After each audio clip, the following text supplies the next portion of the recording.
प्रचलित है, लेकिन इन्हीं के बीच में एक ऐसी वास्तविकता है जिससे बहुत कम लोग परिचित हैं या फिर जो जानते हैं वो उसको बयान नहीं कर रहे हैं। उनका एक विचार, सत्याग्रह का विचार।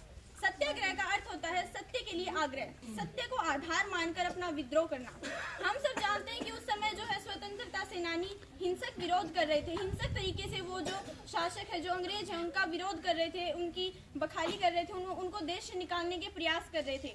लेकिन उन्हीं के बीच एक ऐसा विचार उभरा जो कि महात्मा गांधी जी लेके आए थे।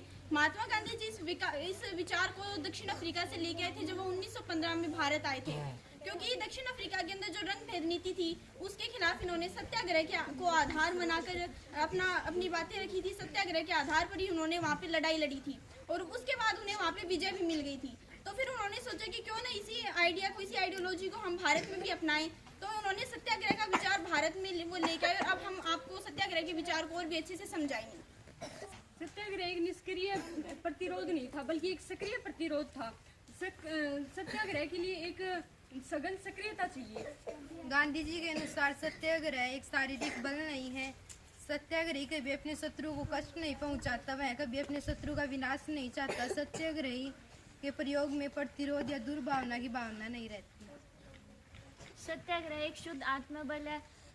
सत्याग्रह एक शुद्ध आत्मबल है। यह सत्य है कि एक जो अहिंसा है वो जो शुद्ध आत्मबल है वो इसमें महत्वपूर्ण शब्द है। इस संघर्ष के अंत में सत्य की जीत हुई थी और गांधी जी के अनुसार यह धर्म सभी भारतीयों के लिए एक एकता का सूत्र बांधता है।